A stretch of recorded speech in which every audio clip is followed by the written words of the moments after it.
Wataru Saju was infamous in his school for constantly seeking the attention of his crush Aika Natsukawa. He spends his day shadowing her and confessing his undying love at every turn. However, a moment of epiphany leads Wataru to relinquish his childish behavior and face the reality that she will never return his affections. Thus, he distances himself from Aika and spends his newfound spare time with his friends. As he moves on, Aika starts approaching him in suggestive ways that makes him question whether giving up on his love was the right decision. Join us on this amazing adventure with Wataru as he tries to understand his feelings and navigate high school romance. The school day begins with Wataru trailing Aika like a persistent fly. They soon got to the sports field and Wataru didn't cease with his persistence. Just then, the football in play hit the goalpost and flew in their direction. As the ball almost hit Wataru, he unlocked his Mangekyo Sharingan and had a major epiphany. After seeing that he was okay, Aika warned him not to trail her anymore as he might get hurt. She then walked off and Wataru vowed to do just that. After the school bell rang, Wataru entered the class. One of Aika's friends tried to tease him about the events that happened earlier, but he calmly agreed, which left both of them looking like newborn puppies. She then tried to find out whether he was sick, and he calmly answered her questions. Moments after, the teacher entered the class and commented the unusual calm nature of Wataru compared to his usual chasing of Aika. He laughed and the rest of the class laughed alongside him except Aika. Break time soon arrived and Wataru walked out of the class to use the restroom. He ran into Aika and her friend at the door, and Aika thought it was the usual Wataru stalking her like pervy sage Jiraiya, but he told her he was just going to the restroom. This surprised her and other students around. As he was about to enter the restroom, his friends pulled him in to find out the reason behind Wataru's new behavior. He tried to explain it to them, but they couldn't understand and thought that they had fought. He soon returned to class and was about to go to the cafeteria when Aika asked where he was going. He informed her casually and the class went dead silent, like they've just seen a ghost. One of Wataru's friends commented that he would usually say things to try and get Aika to follow him and spend time together, but he just calmly brushed it off and went to get his food. He bought his food and was about to eat it when he was accosted by a girl with brown hair who sat beside him. She introduced herself as Rina Aizawa from the class next door. He asked why she wanted to see him, but she blushed slightly and walked off. The next day, one of his friends put him in a headlock and informed him that he had a cute girl visitor when he had a goddess like Aika. As they wrestled, they bumped into Aika and her friend, who just dropped her bags and went out. Later in the day, during break, Wataru wasn't concentrating and was watching the girls play volleyball. As he was washing off the sweat from sports, Aika's friend Ashida snuck up to him and wanted to greet the latest pervy high school student in town. She then told him that Rina, his newfound interest, had a boyfriend a year above them and they've been going out since middle school. まあ、相手は相沢さんだもんね。さすがのサジョッチも惑わされちゃうか。 Later in class, Ashida tried to tease Wataru and they started to square up like amateur boxers. Just as they were about to continue their conversation, Rina walked in and came to his desk to talk. Ashida then asked Rina to tell them why she broke up with her former boyfriend. As she continued teasing her, Rina got pissed and ran out of the class. Wataru ran after her, but he ran into a other girl who carried a bunch of papers. As soon as she saw his face, she ran away like he had the plague. Wataru soon caught up with Reina outside the school building and they got talking. She asked why he wasn't talking to Aika as much and he told her it was because he didn't want to get rejected as much anymore. She then told him that her reason for breaking up with her ex was because he said that Aika was his type. To try and lift her spirits, he told her how he was rejected in middle school and how he coincidentally met Aika like in a Mexican telenovela. Reina was shocked at hearing that he and Aika met by him slamming his face into her plots and she slapping him. In the end, Wataru decided to become Aika's #1 fan, which surprised Reina and came off as a butt creepy, but she smiled and felt better. The next morning, Aika was hiding behind a fence when her friend Ashida caught up to her. They then saw that Rina and her boyfriend had gotten back together. Ashida then felt sorry for Wataru as he was rejected by 2 girls in 2 days. Meanwhile, Wataru was chill about the whole situation and came out of the situation a better man with more memories made. Ashida found it pervy, but he was okay with it. Aika didn't understand his thought process, but before she could ask, Wataru's friends arrived and he told them that he was in the middle of a divorce with Aika. Aika, they laughed and made jokes at his expense. After school, as Wataru was washing up and feeling sorry for himself, he saw Aika standing by his window. He invited her in and she apologized for intruding. He informed her that nobody was home, which made her blush like a tomato, but she was cool with it. Just then, Wataru's sister entered the house just as they were talking. She eavesdropped for a bit and entered like she didn't know.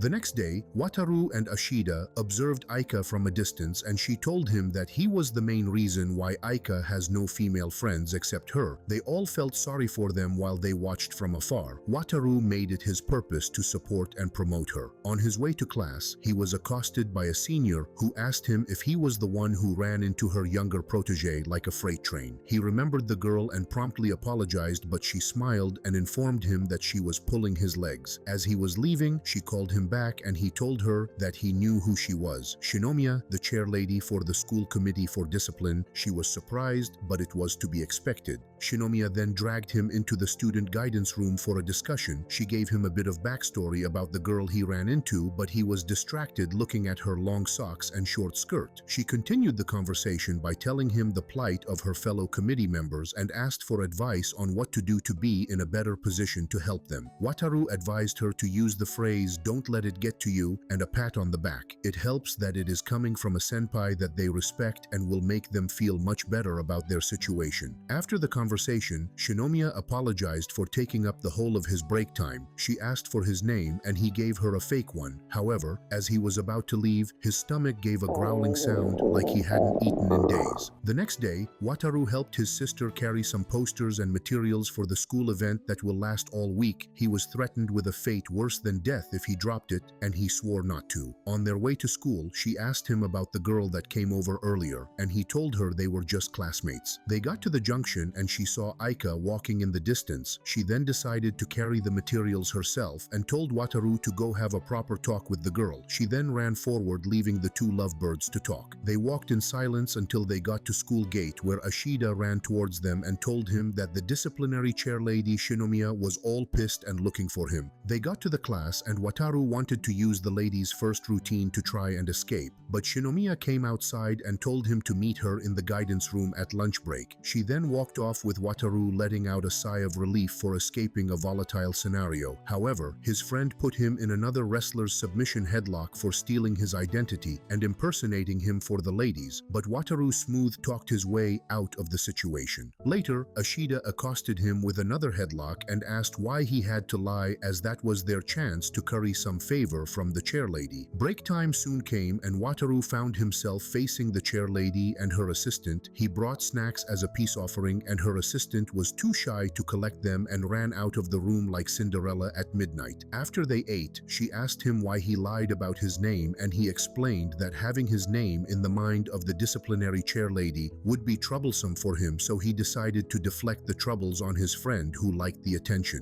The shy assistant Yuyu came in and Shinomiya asked why his friend would be happy that his name was used, and Yuyu assumed that it was because Shinomiya was beautiful. 山崎くんが喜んだのはリーさんが綺麗だからだと思います。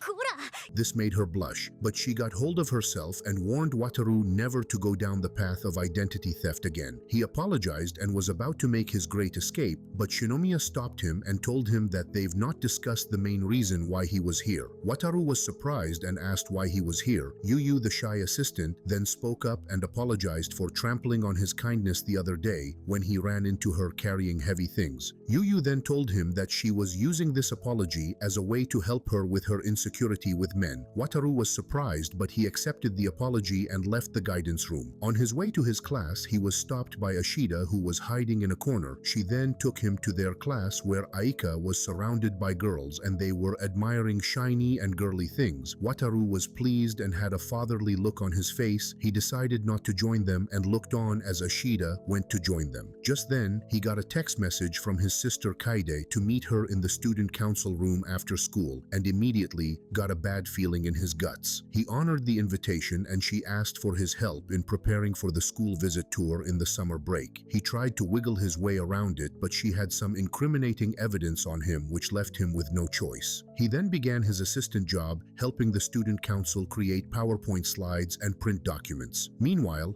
Aika invited a couple of the girls over for a weekend sleepover. She tried to get Wataru to come, but he declined as he didn't want to stop the girls from having fun. Summer soon arrived with the sun bearing down like the students had offended it. Wataru entered his class and offered praise to the inventor of the air conditioning. Just then, Ashida arrived and Wataru was surprised at the school summer outfit she was putting on. She then teased him about the events that happened at the sleepover that he didn't attend. He tried to pry out more information, but Ashida wouldn't budge. Just then, the homeroom teacher entered and class started. Meanwhile, Ashida was going through the pictures they took during the sleepover, and she was surprised when she was one that Aika was looking sad. As class went on, Ashida confronted Wataru that he hadn't spoken a word to Aika. He told her he didn't want to get in the way of her new friendships, and he didn't want to fall prey to the summer uniform outline. Sports period soon arrived and the boys went to play football. After the match, one of the players came to join Wataru as he was washing off the sweat. He then showed him pictures of the sleepover and the ones he took with Aika's younger sister Airi. He then asked why Wataru didn't come and he told him he wasn't invited. During break time, Yamazaki, one of Wataru's friends, came up to him and informed him of his newfound love with one of their other classmates. They were eating together and they invited Wataru to join them. They tried to make the conversation about Wataru and Aika, but he was able to deflect it from him to his friend. Some of the girls then asked him about Reina, the girl from before, but before he was able to get a word in, Aika called his name looking like an angry lioness. She then dragged him to the music room where she slammed him against the wall like a pro wrestler. Wataru tried to figure out why Aika was angry, but he wasn't able to pinpoint any reason. Wataru then asked her why she was angry. She told him it was because he was talking with the other girls, and he was really surprised. However, before he could find out more, Aika ran out of the music room, leaving Wataru more confused than before. Much later, in class, he was still confused and he asked Ashida for advice, but even she didn't have an answer. Just then, one of the seniors entered the class and walked up to Wataru's table asking for an audience. He agreed and they went to the student council rooms to have a chat. The senior asked him some personal questions which he answered, and then he asked whether he had a crush on a girl for many years, which made Wataru surprised. The senior asked why he stopped, but Wataru decided not to share. The conversation then moved forward to whether his sister Kaide knows about the recent change to his actions, which she didn't. Wataru was surprised to hear that his sister was worried about him and thinks that she was the cause of the change due to her past behaviors towards him. The senior then informed him that he and some friends have taken steps in helping the brother and sister solve this family issue. The senior then led him to the roof where his sister was waiting for him. His sister Kaide was surprised to see him there, and he told her of the plot to get her cheered up by the student council president and the disciplinary committee chairlady. They started talking and Wataru reminded his sister of what she taught him about life. Kaide advised him to not give up on his dreams of getting his dream girl, but he didn't see it the same way she say it. Wataru then gave his main character speech complete with the rousing music, but as he was talking, Aika and Ashida barged in and Aika requested that Wataru apologize. She even held him by his shirt until he apologized. After school closed, Aika and Ashida went to a cafe that evening. Ashida commented on Aika's sudden change in attitude towards Wataru. Aika then explained that she didn't like how her younger sister made friends with her classmates except Wataru. They then discussed why Wataru hasn't been making advances at her lately. The next morning, Kaide commented on his hair looking unkempt like a shut-in noob, but he felt it would be more stylish. They soon arrived at school where Wataru greeted Aika and Ashida like a very respectful young man that he isn't. Ashida then weirdly asked him to fan them, which he did with his notebook. Later that day, during break time, Wataru was surprised to find a spare seat at the cafeteria. As he was about to eat, he found that he was sitting beside Shinomiya and a couple of her friends from the disciplinary committee. With the shy assistant Yuyu, Shinomiya forced him to join their table and they began discussing his diet. Wataru was surprised at Yuyu being more chatty than usual, and he asked whether she had a boyfriend already, but the two girls denied the claim vehemently. Yuyu then introduced Wataru to her friend Aya, also in the disciplinary committee, and her childhood friend. Aya was being curt, but she forced herself to greet Wataru for Yuyu's sake. Aya was of the opinion that Wataru was a pervy male who looked at women with pervy eyes. After they ate, Yuyu and her friend left the table, and Wataru asked Shinomiya about the recent change in Yuyu. She then explained that he was the main cause of Yuyu's recent change. She told him that he even helped her solve her own personal issues with the advice he gave her. Much later, as he entered his class, one of his friends had an overbearing younger sister issue. As they were discussing, some of the girls entered and they had to take their discussion to the restroom. His friend then told him that he had a crush on Aika. They then shook hands as gentlemen and hoped for the best man to win. Wataru came back to class to see that Aika was already in class and his friend was already making his move. He then vowed not to be beaten by his friend. Later, the class teacher asked him to distribute some books that got mixed up with the other class, and he saw that Aika's book was there. He gave them to Ashida and ran off into the toilet. Wataru spent the whole day sneaking around Aika and his friend as they walked around together like a young couple in love. He accepted his fate and was about to leave school when Aika tugged at his shirt. He tried to protest but was disarmed by her cute face. Even then,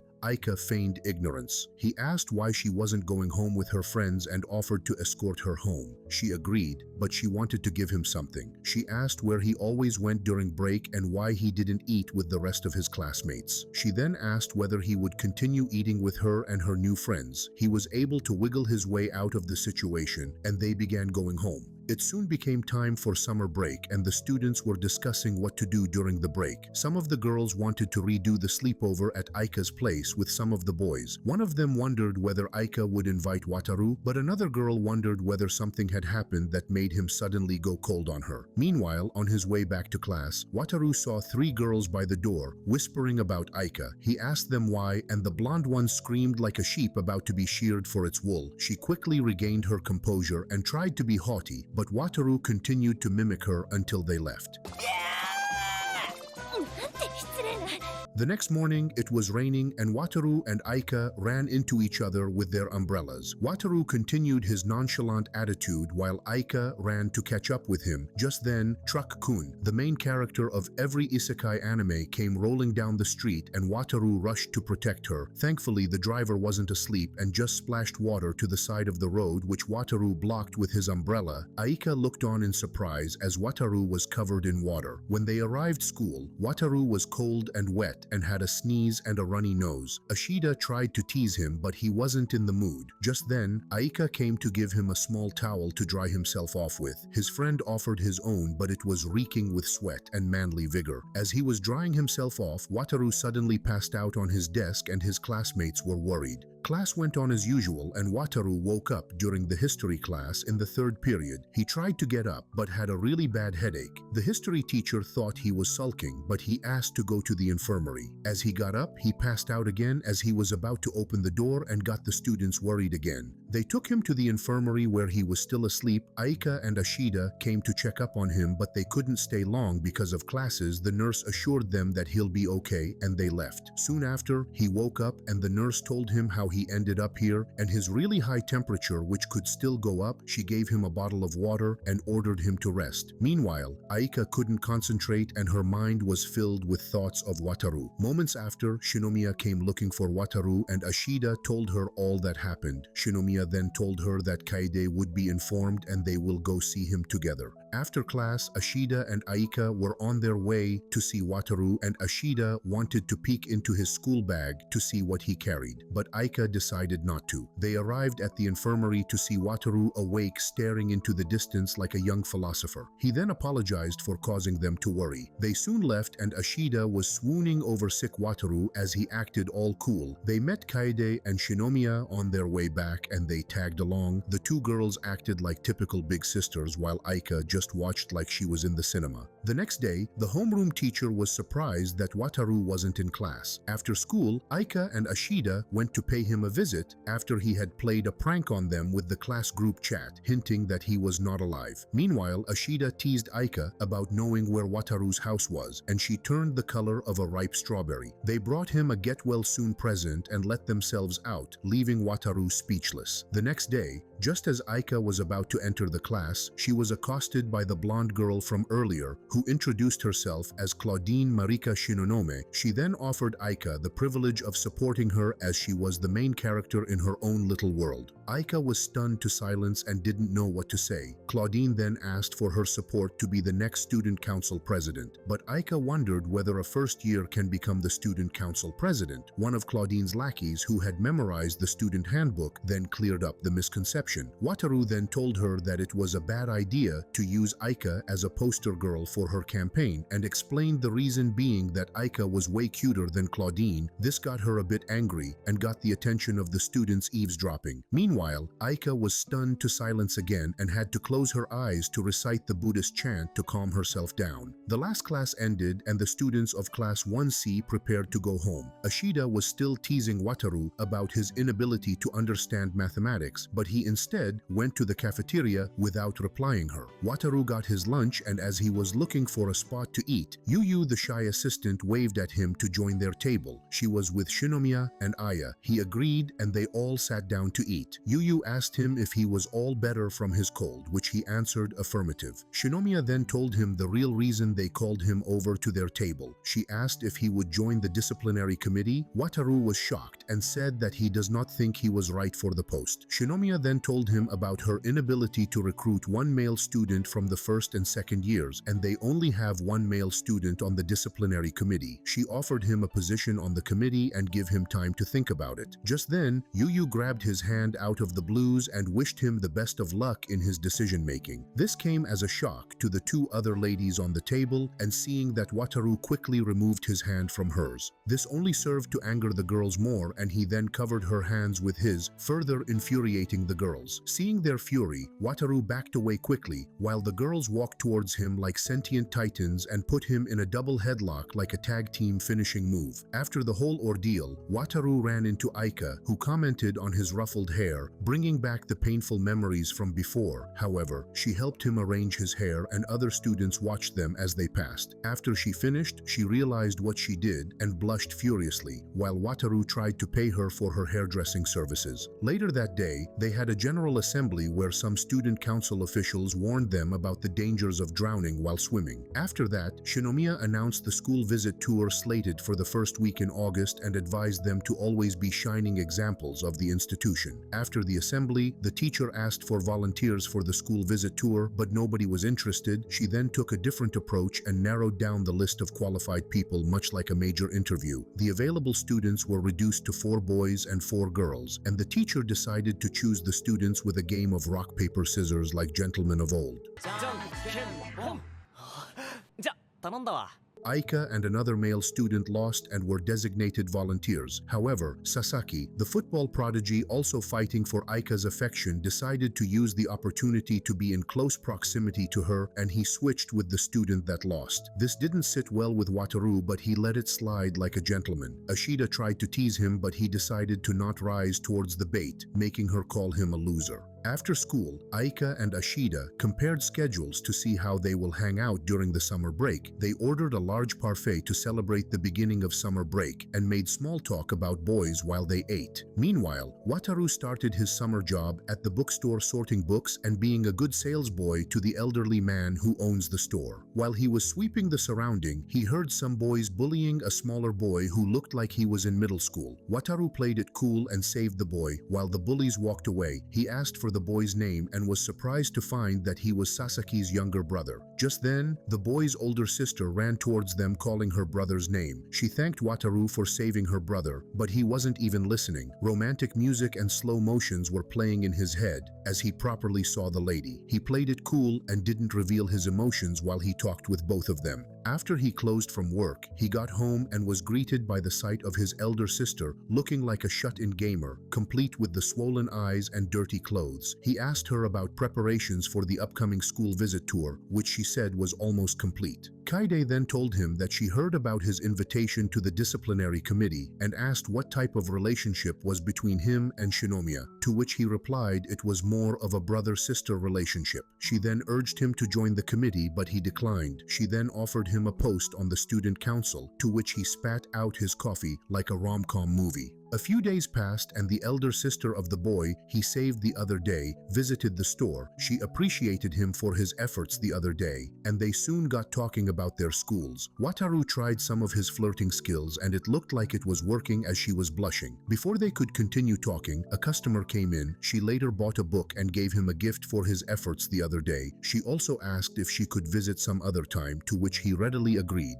Wataru and his newfound love interest Sasaki-san went on a special outing by the ocean. She saw that he was using her handkerchief gift and felt very happy. They began spending time together, that she began to come to the bookstore more often. Wataru enjoyed that she came over to see him often, and she blushed slightly in response. They discussed about fashion, and Wataru was surprised to hear that she didn't have daddy issues like his elder sister. He asked for fashion tips and she leaned over to show him the store on his phone. As their arms touched, Wataru jumped like he had been electrocuted and had to quickly control himself. Sasaki also mentioned that the store was run by a woman, which would be pleasing for him. Wataru thought about going there to get something for Aika, but he had to respect the woman in front of him and he asked if they could go together, making it his first official outing with a college lady. On their way to the store, Sasaki was worried that some of her college classmates might see her in adult clothing as she only wears them to see Wataru. He asked about her usual clothing and she told him she wears clothes she wore in elementary school. This made Wataru's eyes bulge out of their sockets, imagining her still being able to fit in her younger self's clothes. Meanwhile, Aika and her younger sister Ai had a fun beach day planned, which Ai was really hyped for. They stopped by Wataru's house to see if would be their designated bag carrier, but he wasn't at home. Ashida assumed that he was at work and let him be.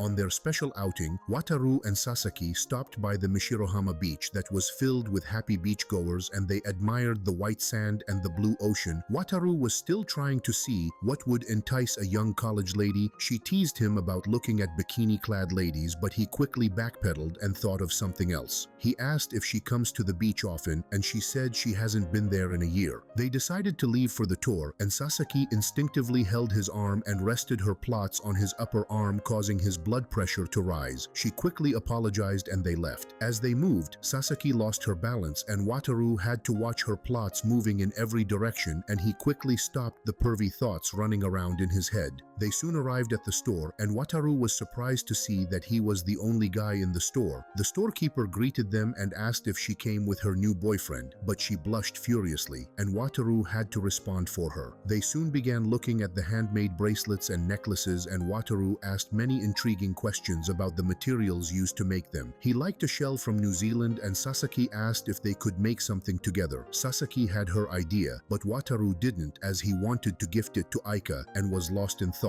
Sasaki assumed that it was for his girlfriend, but Wataru ran his mouth in front of his college lady and she became quite sad. Meanwhile, Ashida and I played with a small beach ball by the shore while Aika just sunbathed like a veteran model. After the fun activities, they noticed the arts and crafts store not far from the beach. They decided to take a quick look. As they were crafting their custom pieces, Wataru saw a picture on the store wall with a younger-looking Sasaki in a middle school uniform and an older man. He asked if she had a younger sister, but she said that was her and her father when they came recently. This caused a flood of weird thoughts to come to his mind, and he decided to channel the thoughts into cutting the materials for his gift, with Sasaki cheering him on like a devoted fan. He couldn't believe that he had been talking to a third-year middle school goer. It never came up during any of their conversations. His mind was filled with thoughts of prison and inappropriate relations with a minor, but he still couldn't stop looking at her plots. After the shell cutting, their conversations moved to Sasaki asking what is love and Wataru trying his best to answer, even though he also didn't know what it was and has been searching for the past 2 years. 私が恋ですか？恋ってどういうものなんでしょうか？ Just then, Aika and her crew entered the craft shop, but the storekeeper said the hands-on session was closed for the day, but they could browse and see what they liked. Aika and Ashida browsed like teenage girls at the mall, while AI stared at the pictures on the wall and she saw Wataru and Sasaki's picture. The girls soon left and went to have a lunch by one of the cafes. Aika saw Wataru and Sasaki as they passed, but thought she imagined it. She shared it with Ashida, who teased her that Wataru could never go on a date with anybody else apart from her. On their way back, Ashida added Wataru to a group chat and shared swimsuit pictures that he could have seen in person, causing his heart rate to spike rapidly like he was having a heart attack. Summer break was almost ending, and the store owner made plans to hire someone for the job. Just then, a shy goth girl named Ichinose entered the shop. Wataru remembered that they were in the same class and her name was Ichinose. He asked if she needed anything, and she said she came for the part-time job opening. He informed the store owner, who was happy that a regular customer came to apply. He hired her immediately without even conducting an interview. The store owner's wife had a little chat with her while Wataru eavesdropped by the crack in the door. As the woman brought out scissors to cut Ichinose's hair, Wataru had to step in and save the shy damsel. The next day, as he resumed for work, he tried to figure out which kind of language he should use since they were classmates, but he was also her senior at work. He decided on informal language as he wore his apron. The store owner came and left Ichinose in his care and warned him about having any pervy thoughts while he wasn't around. As they opened the store, Wataru showed her the ropes on sorting the books and attending to customers. Just as he finished the mini training, a customer walked in and he put her at the cash register to answer customers. As Wataru turned back to continue other things, he heard a gasp from Ichinose and saw the customer had picked a pervy book and was requesting for more, which scared the young girl. He quickly had to step in and save the day. However, after the ordeal, Ichinose began to shiver and cry like she had just seen a ghost. Wataru led her to the back room and went in search of the store owner's wife to handle the crying girl. Much later, Wataru was thinking whether Ichinose had what it takes to conquer the bookstore world. He decided to ask the store owner for advice on whether he will monitor her. His emotions got the better of him, but the store owner explained that she has been a regular for a long time and he cares about her like a daughter. Wataru decided to find a fix to the situation at hand. Moments after, he went to the back room to see the store owner's wife giving Ichinose a pep talk. He took over and tried to figure out what had happened and why she cried like a newborn baby. They got talking and Wataru asked if it is possible for her to respond to the customers like a capable person despite how they might look or act. As expected from a boy, he let his mouth run ahead of him and had to backtrack fast. He was just looking for a way that the store would function in his absence. Ichinose, however, took it as a warning to fire and bowed her head in the Japanese manner, practically begging not to be fired. This took Wataru by surprise, as she said she would do absolutely anything. The store owner heard the raised voices and ran to settle what he thought was a fight, but Wataru assured him that Ichinose won't be quitting. Later that night, Wataru saw that Ashida and Aika were having a video chat on their group and wondered what they could be talking about. Aika was moisturizing her skin while Ashida was showing her things she got in preparation for school. Just then, Wataru sent a message that he had clocked off work. Ashida immediately added him and didn't wait for Aika's response. He asked for advice on how to go about handling shy girls. He told them all that transpired and Ashida teased him a bit. However, Aika gave him sound advice. Moments after, Ashida had to leave the call to go take her bath and she left the two unusual lovebirds on the call. They discussed what happened during the break and soon got off the call.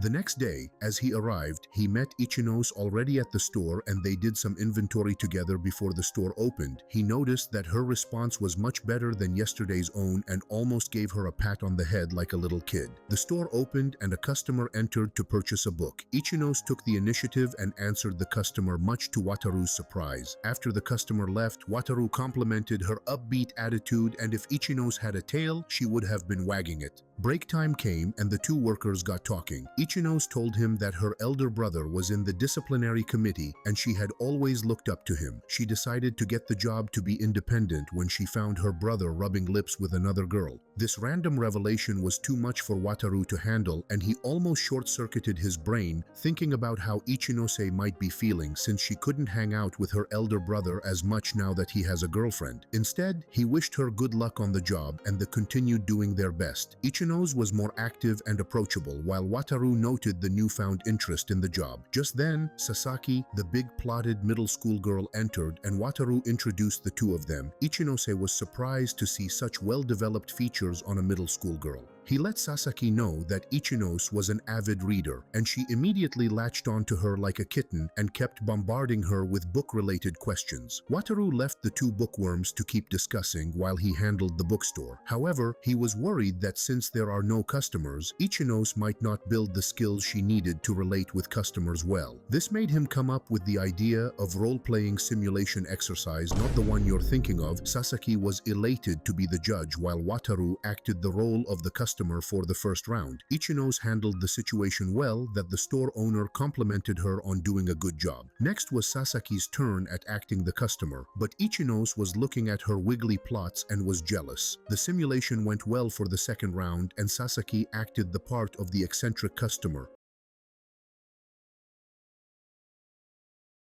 Ichinose handled it well, and after the role-playing, Sasaki promised to visit some other time and they will discuss more books. After Sasaki left, Ichinose found out that Wataru would be quitting. She became mellow and went to organize books, leaving Wataru alone at the register. After he closed from work, Wataru began thinking on his way home and wondered if he will still be talking to her when school resumes. Just as he got home, Ashida messaged him wanting to know the gist between him and the shy Ichinose. As he was chatting, Kaide entered the kitchen and placed a coffee order for him to make. Like he was a barista, he had no choice and had to brew it. Like a typical elder sister, she complained after he gave her. She took a single sip and dropped it. He then found that he had added salt instead of sugar. The next day at work, Wataru showed Ichinose how to fold the book cover. She was a fast learner, and he complimented her on it. After the whole experience, Wataru looked at the store with the fondness of a civil servant after working for 35 years at his office. As he stepped out during break, he came face to face with Ichinose's elder brother. This coincided with Ichinose herself coming out to join him, and there was an awkward silence for like 5 seconds before her elder brother asked her to go for a meal with him, which she vehemently refused and hid behind Wataru. He tried to move out of the way, but she held onto him tightly. Wataru decided to move the discussion to a more relaxed place where they could eat and relax without being under the hot sun.